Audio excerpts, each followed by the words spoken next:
Bonsoir à tous, toujours dans la révision du TP de physique pour les STU, géologie et les SMV de l'USTHB.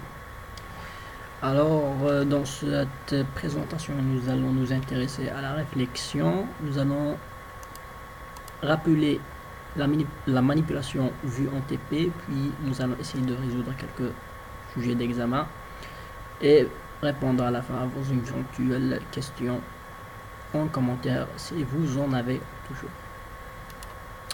Alors, la réflexion. Sur quoi aura lieu l'examen?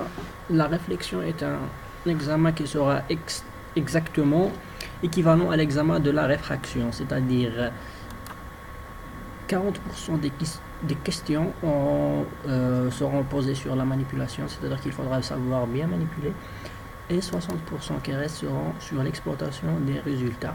C'est-à-dire que si vous ne manipulez pas bien, vous pouvez toujours avoir une bonne note en traçant juste le graphe qui vous sera demandé et en répondant aux questions. Tout d'abord, nous allons commencer par préparer notre feuille de travail ou le document de travail.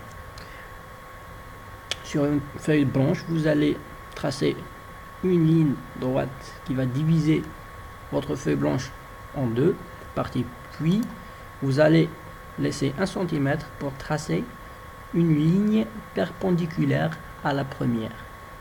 Cela étant fait, vous allez prendre 8 cm ou bien le centimétrage qui sera demandé par votre enseignant. Cela sera sur votre sujet d'examen. Vous allez pointer votre point objet A. À partir de là, vous allez regarder dans votre sujet d'examen, on vous donnera un x1 en centimètres que vous allez laisser pour tracer votre premier point, le P1, puis un x2, pardon, un y2 en centimètres pour tracer votre point P6. Cela étant fait, vous allez tracer le premier rayon à P1 et le deuxième rayon à P6. Cela étant fait, votre document de travail est prêt.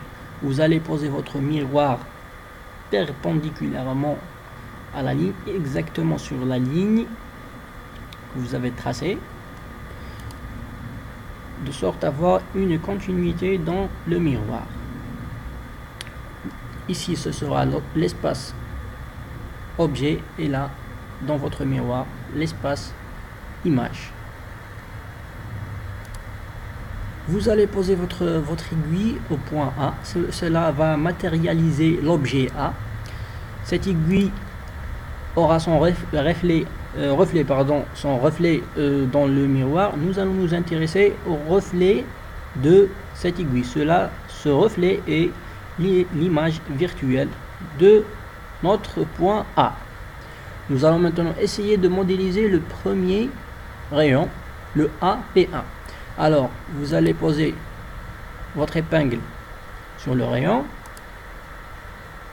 De cette façon, vous allez voir son image dans le miroir. Vous allez vous placer de sorte à avoir un visuel sur votre miroir. Vous allez oublier cette partie-là et vous allez uniquement vous concentrer sur votre miroir.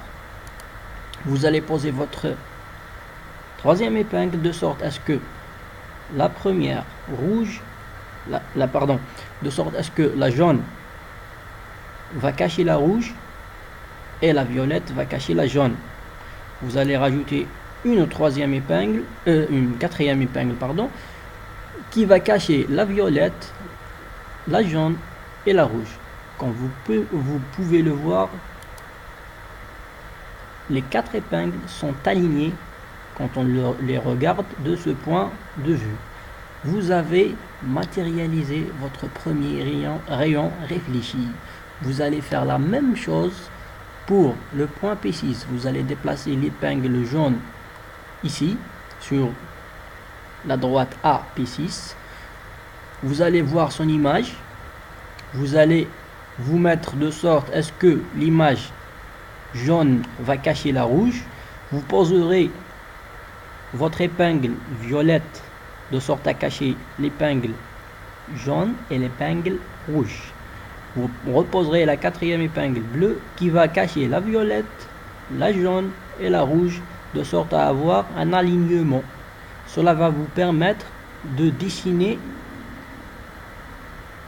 le rayon réfléchi P6. Cela étant dit, on peut remarquer que sur le premier point P1, le rayon réfléchi sort du même point du rayon incident, alors que nous avons un décalage dans cette zone-ci. Ce décalage est dû à la largeur ou bien à l'épaisseur de votre miroir. Si vous n'avez pas eu ce décalage, vous avez fait mal la deuxième manipulation. Donc refaites le point P6. Cela étant fait, vous allez tracer une perpendiculaire qui va vous permettre de mesurer le I1, votre rayon incident, votre I1', votre rayon réfléchi au point P1. La même chose, vous allez tracer la première normale pour mesurer le I, la deuxième pour mesurer le I'. Vous allez pouvoir avoir votre I6 et votre I6'.